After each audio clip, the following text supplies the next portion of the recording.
So here I am at the world famous Kuta beach, which is known for swimming, sand, surf, mostly surfing. You can see offshore here, there's a whole bunch of surfers learning to catch waves.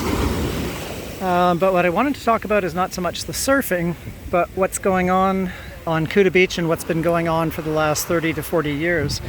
If I just turn around this way, you can see significant beach erosion and efforts to try and contain that just by using sandbags and bamboo sticks.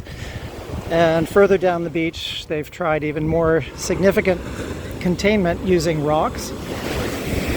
To understand what's going on here, I've got to zoom way down here, and it's very hard to see.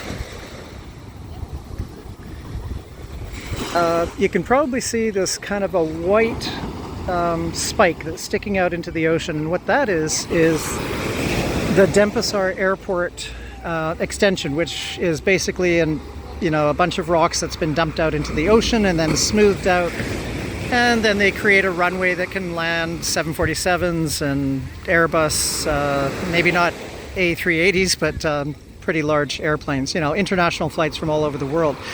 So that was done at least 40 years ago, and the problem with that is when you interrupt the flow of sand and sediment that occurs naturally along coastlines. In this case, it's a current that would run from where the airport is to where I'm standing. So it's basically called longshore drift, and naturally that would replenish the beaches by depositing sand, coming from where the airport is to where I am now, and that would just happen year after year after year. So as soon as you put the airport runway out into the ocean, it stops the flow of sand, and now all of the beaches between the airport and where I'm standing have been starved systematically for 40 years, and up with this beach erosion. The other thing that's contributing to beach erosion, which I think everybody's aware of, is sea level rise. And this is a much slower, more gradual process. Maybe 50 centimeters of additional height to the average height of the sea over the last 40 to 50 years. And, there's projections that this might be another 50 centimeters in the coming 50 years. And that's just going to exacerbate the existing erosion. I'm just going to try and get around this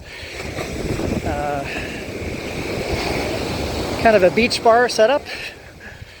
It's about 31 degrees right now, so it's a pretty appealing thing to do. Sit on the beach and have something cool. Okay, so now I'm at the area where they've dumped all sorts of rock, again, to try and contain the erosion. And hopefully you can hear me over the surf sounds. And ultimately, I'd hate to say it, but it's probably a losing battle, because you've got the combined effects of the sand starvation from the airport and then future sea level rise, and it's just going to continue to erode this part of Kuta Beach. I don't have time to go the opposite direction, but that part of Kuta Beach is less impacted. So if you're thinking of a holiday trip to Bali, there's still beach to be found on Kuta Beach.